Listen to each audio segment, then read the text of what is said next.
Today we are going to discuss about the topic that is called as structures. Before that, we have discussed the topic that is called as arrays. Array is a group of elements of similar data type. We have already studied that array is a group of elements of similar data. Now, when we come towards the structure, it is the group of elements of dissimilar data. So we have to make a note that structure is a group of elements of dissimilar data type. So that's what given here. It is a collection of elements of same data type that is called as arrays. For example, we can give int a of 10, which means that we can store the integer values. That is, the number of integer value that we can store is 10 values starting from 0 to 9.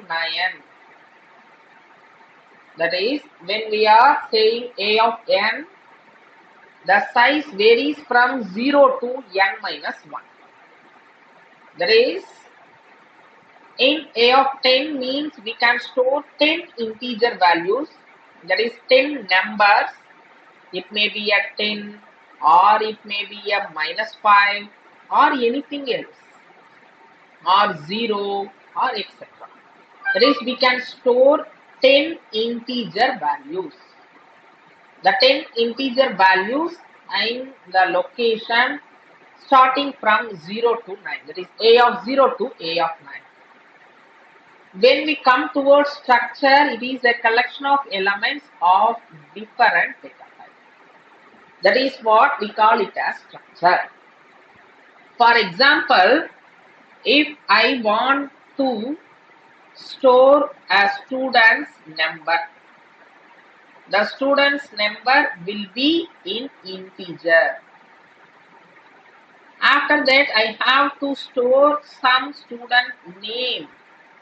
The name will be definitely string. For that, we have to use character array.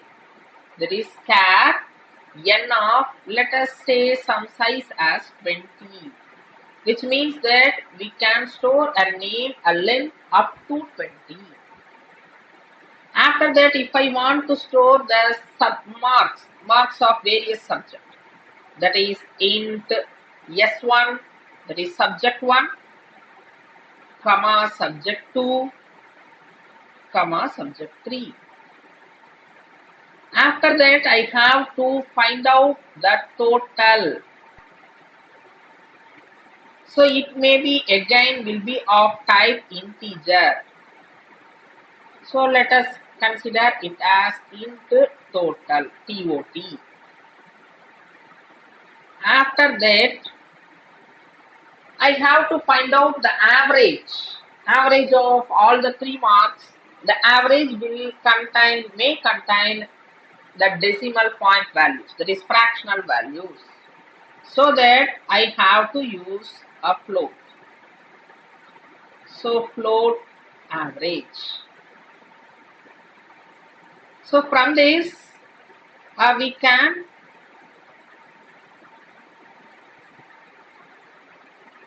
come to know that we have to group one integer roll number, and we have to store a name, and we have to store the marks of 3 subjects, and we have to find out the total, and finally we have to find out the average. So here the various data types like integer, character and float are there. So we have to group this into a single data type, that is called as structure. For that, we have to group it, that is within the brace we have to group it, and for this group we have to give the name with the keyword struct, struct, the struct keyword should be there, followed by a space and then we have to give the name for that particular structure. Let us give the structure name as STU. This is called as tag name or structure name. Finally, we have to give some variable name for this. Let us give S as a variable or S1. If I want to give more than one student's record, if I want to store more than one student's record, then I can give S1, S2, S3 and so on. Finally, I have to give semicolon. With the variable name, you can give the semicolon, or else without variable name also you can give the semicolon. This is what this syntax says. That is, the struct is the keyword you have to give, and then you have to give the tag name, that is the structure name. Here the structure name is student, and then we have to group the various data types. Here the various data types are grouped, and finally with the variable name you can give semicolon after, or else you can give the semicolon without the variable name also. So this is what the structure and the corresponding example of structure.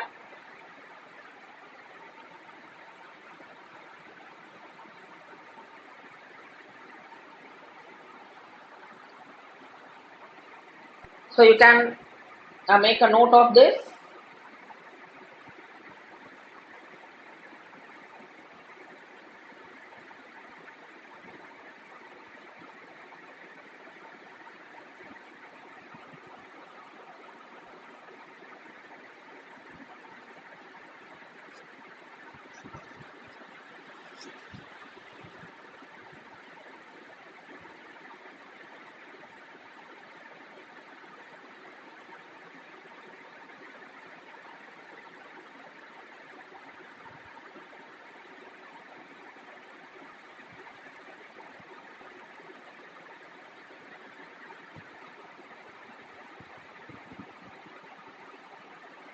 So this is what the example. Here the struct is a keyword. Here the tag name is student, and here the roll number or number, that is of integer type, and name of 64 size, that is in order to store the name. And then it's one more example given here is char course of 128. The student's course. For example, we can give the 10 as a number and some XX as a name, and we can give some course name. For example, programming, the programming fundamentals, or programming as a course name. And we can give age for the particular student. For example, we can give some age like 19, and finally we can give some year, for example first year or second year or third year, anything, etc. So again here we have to group the various data types, that is integer data types and character data type. So this is also one of the example for structure. Here the roll number, name, course, age and year are grouped under a single name, that is student. Here the tag name is a student, and the struct keyword indicates that it is of the form structure.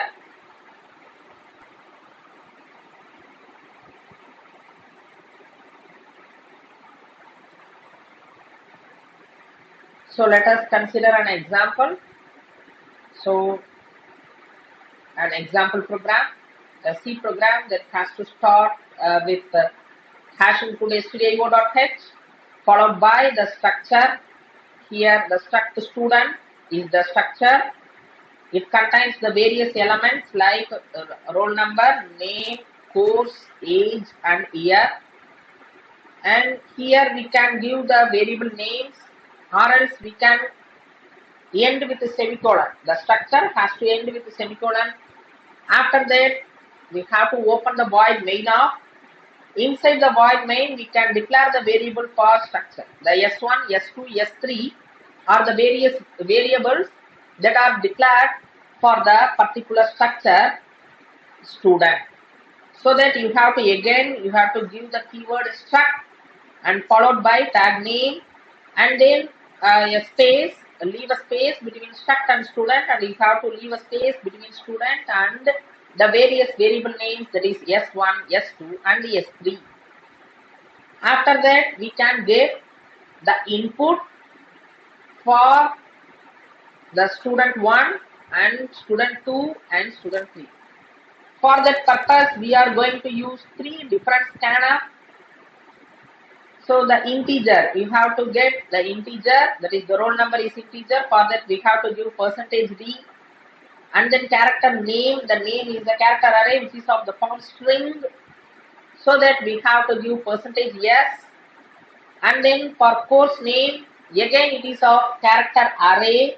So that we have to give %s, and followed by age %d, and followed by the year %d. So in order to access the member, these are called as members. These are called as members. In order to access the members of the structure, we have to use the dot operator.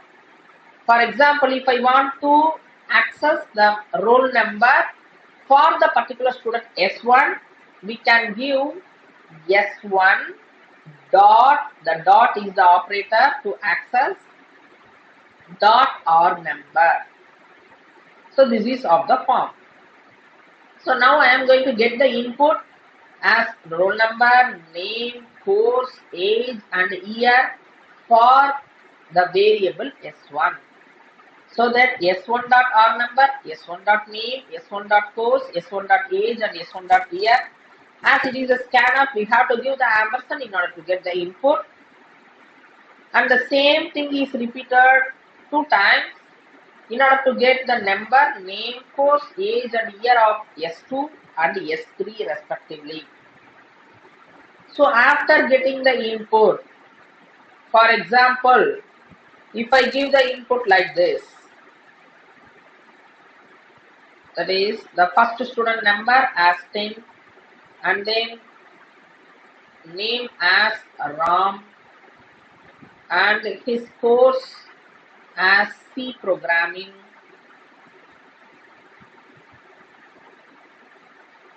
and his age as something 20, and his year as second year. After that, one more scanf is there, so that we have to give the second student number. For example, we can give it as 12 and some name as Raj. And for his course, for Raj course, let us give the course name as C++. And his age, let us have his age as something 19. And his year, we can consider his year as something as 1. After that, we have to give the input for the third student. Again, some roll number 13 and some name and some course, for example, Java programming, and his age something 18 and his year of study something as 1. Like this, we have to give the input. After we gave the input like this, the printf, with the help of printf, we are going to print the values. The values will be print like this, that is the 10 will be print first, followed by a /t, so it will leave the tab space, and then it will print the name, that is Ram, and then it will leave again a tab space and print the course name, and tab space, print his age, and the tab space, print his year. After that, there is a /n, so that it will get into new line, and in the second line it will print the details of the second student, that is 12, the roll number 12, followed by a tab space and his name as Raj and his details. And in the third printf, it will print the third student's details. So this will be the sample input and this will be the sample output. Yes, you can have a look on this and you can make a note.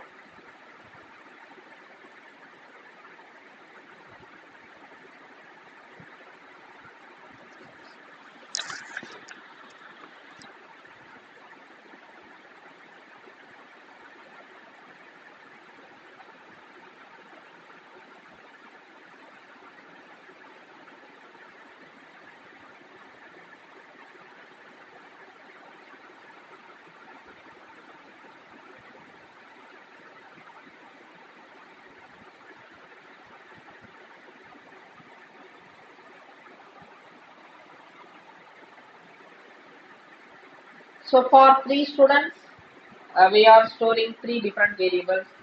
If I want to store the details for 60 students, if a student strength is something 60, right? So for if I want to store the details of 60 students, then it is not possible and it is not feasible. We can't say it is not possible, it is not feasible to declare 60 variables. So for that, in order to avoid such infeasible things, we are moving towards the concept that is called as arrays. Am I right? So we can't create a 60 variables here. So that we can simply give the variable as something as s of 60. Right? Am I right? Here we are storing a 3 students data so that we create 3 different variables. If I want to store, if I want to get the input and if I want to print the output for 60 students, then it is not feasible to create 60 variables. So that we are moving towards array. So we can simply give it as s of 60 so that from 0 to 59, so I can get the input for 60 records and I can print it. So that we can simply give it as struct a student. It is the variable name struct student and followed by a space and we can give s of 60.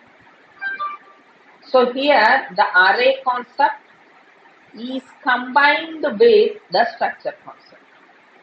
That will be called as array of structures. So which is going to discuss in the next slide. The array of structures, which means that here we are moving towards the next example, the struct inventory. So for various products, we are going to give the product number and product cost and the product name. So the inventory table, if I am having n number of inventory in my shop, n number of products in my shop, for each and every product, I have to give some number and I have to give some cost and finally I have to give some name. So that may be a n number of products. For that, it is not feasible to create a n different variables. So that we can move towards the array of structure. Which means that for a structure, we are going to create array variable. Here the table is a variable name. So which means that table of 4 means that the from 0 to 3, that is 4 records can be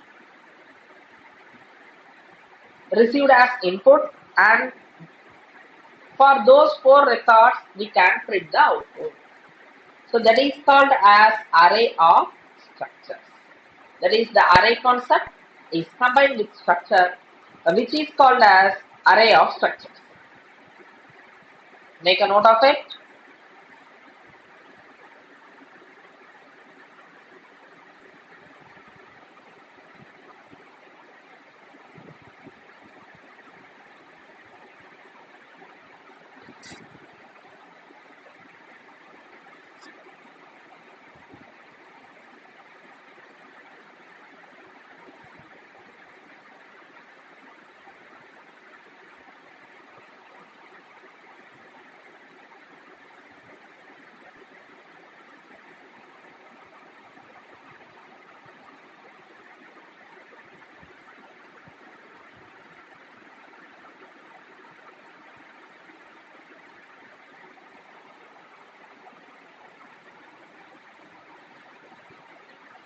So let us have an example. Struct student, the name followed by 3 marks.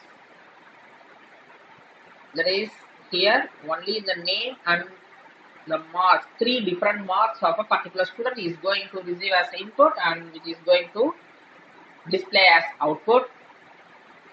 So let us give the variable that is the loop index variable. We have I as a loop index variable, and followed by we have to create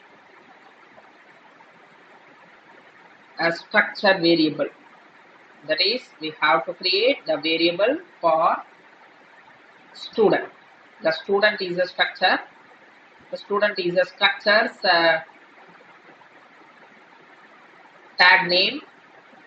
So struct student followed by a space, and we can give s of 3, which means that we can hold the 3 different records here.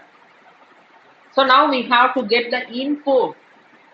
So in order to get the input, so we have to use scanf, that is already known to us. In order to get the input, we have to give scanf followed by here the percentage yes, that is the name of a particular student, and then percentage b to store to get the input of first mark m1 and the second mark m2 and the third mark m3. After that, we have to give the ampersand yes of 0, 1 and 2. We have to vary here, that is s of I dot name comma ampersand s of I dot mark 1, that is the mark 1 is the variable name, and ampersand s of I dot mark 2. So s of I dot mark 2 and ampersand s of I dot mark 3. These are all the various variable names. So you have to give the variable name as it is here, mark 3. You have to give type here as mark3. Don't give m3. Okay, and followed by semicolon. We have to nested it with the braces, and I, we have to vary the I from 0 to 2. In order to repeat the same action for several times, we are moving towards the loop. So the loop index variable I is used here, that is for I equal to 0, I less than 3, and then I plus plus. So which will get the 3 different students name and the 3 different marks for each and every student. And followed by, with the help of the next for loop, we can print those details. Okay. So this is the way to get the input from the user side and print the same. In this example, another way of getting the input is discussed here. That is, we can give the static input for each and every student directly. That is, we have to create the variable name for the structure. That is, struct array name is created here, followed by equal to, and within the brace, within the open brace and close brace, we have to give the input for each and every record.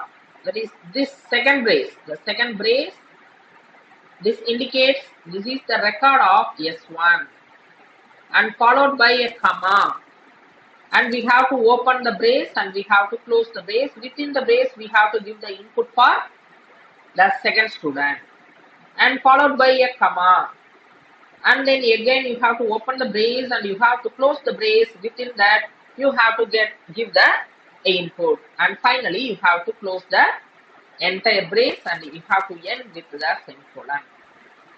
This is the way to give the input in a static manner. That is, within the program itself we are going to give the input. So after that, get ch, which is used to get a character, that is, till you press some key, it will wait and it will show you the output, and when you press some enter key or some keys in a keyboard, it will get out of. So get ch off is used to get the character. So the output will something like this for this program. Make a note of it.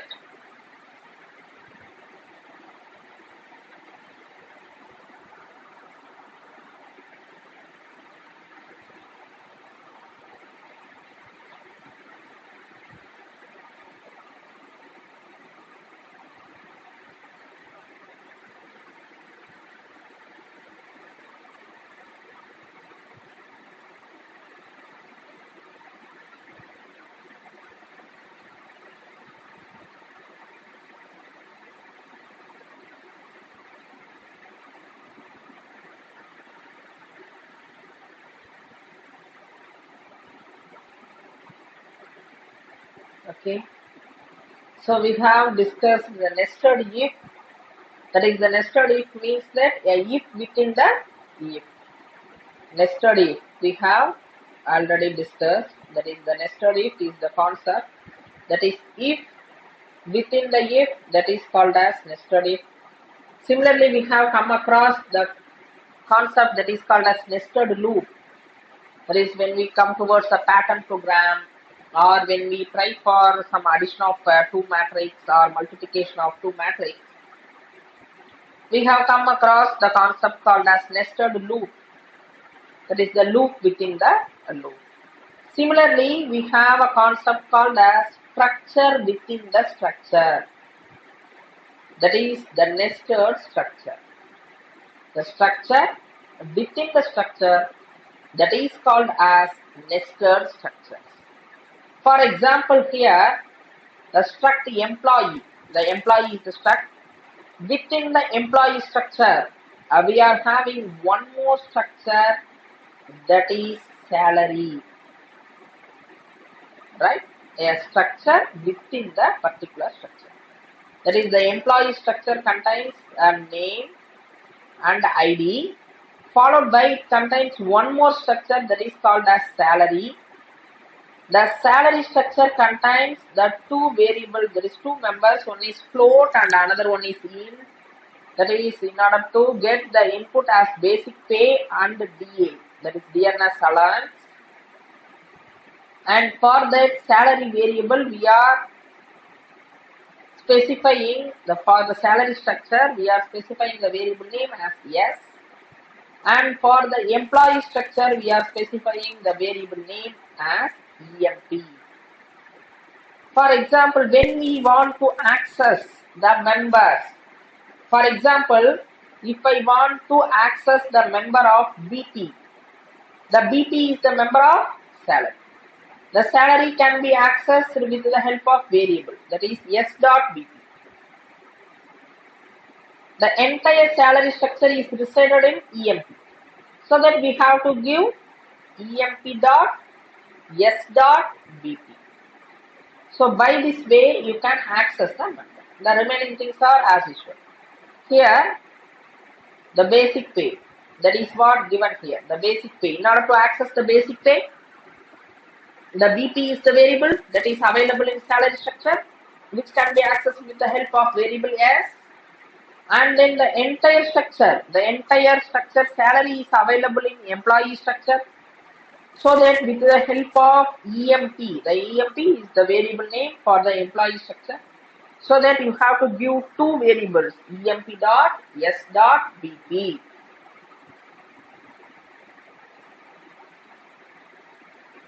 Make a note of it.